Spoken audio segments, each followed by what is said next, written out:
The Adventures of Detective Meow Meow Herschel, The Case of the Missing Cherries. To unravel the mystery of the vanished cherries, it was up to the great detective to reveal the truth.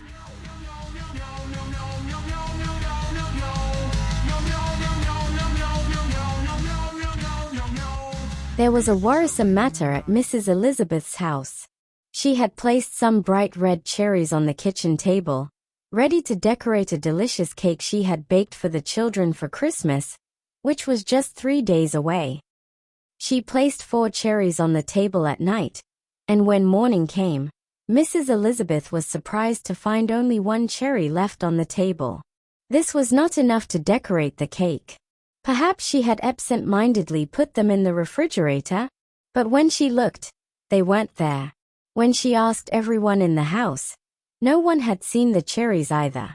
This made Mrs. Elizabeth very startled and confused. Mrs. Elizabeth told her neighbors about it. The neighbors were all shocked and made various guesses.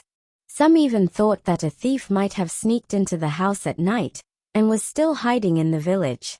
But Mrs. Elizabeth was sure that all the doors and windows were tightly closed. Eventually, the story reached the ears of Herschel, the clever little cat. Herschel volunteered to be the detective to solve the mystery of the missing cherries. He asked to investigate Mrs. Elizabeth's kitchen. On the first day, he surveyed the entire house, the living room, the storage room, and the kitchen. He found no signs of forced entry or anything unusual inside the house. Herschel didn't give up. He made a new plan.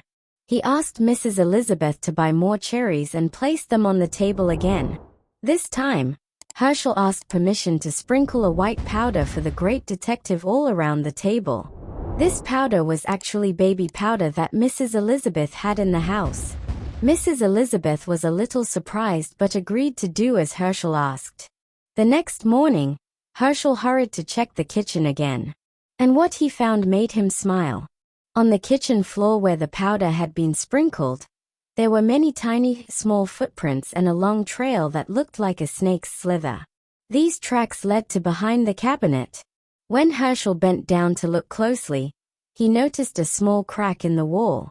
Suddenly, Herschel understood everything. He told Mrs. Elizabeth that the thief must be a squirrel or a mouse that had sneaked in at night. It had made the cherries fall from the table and roll to the damaged wall behind the cabinet, which is why there were these tracks. And it lived in a large tree with a hole near Mrs. Elizabeth's house. Mrs. Elizabeth quickly went to look around the house. She found a hollow tree as Herschel had said and was surprised to find a little squirrel inside the hollow tree indeed, with cherry pits all around it. They had all been nibbled on. Mrs. Elizabeth laughed with affection at the little squirrel.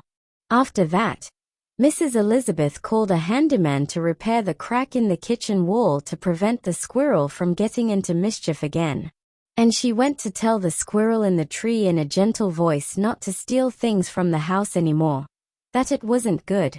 From that day on, Mrs. Elizabeth would place various fruits like cherries, strawberries, and other fruits at the base of the large tree for the little squirrel and its friends to eat every day, creating a small friendship between humans and the little animals in the neighborhood. Then, Mrs. Elizabeth bought new cherries to decorate the cake before Christmas. When Christmas arrived, the children in the village and Detective Herschel received delicious cakes from Mrs. Elizabeth. And because of this heroic deed, people in the village knew Herschel even more and often liked to call him Herschel Poirot, the Great Detective Cat, a title he was very proud of.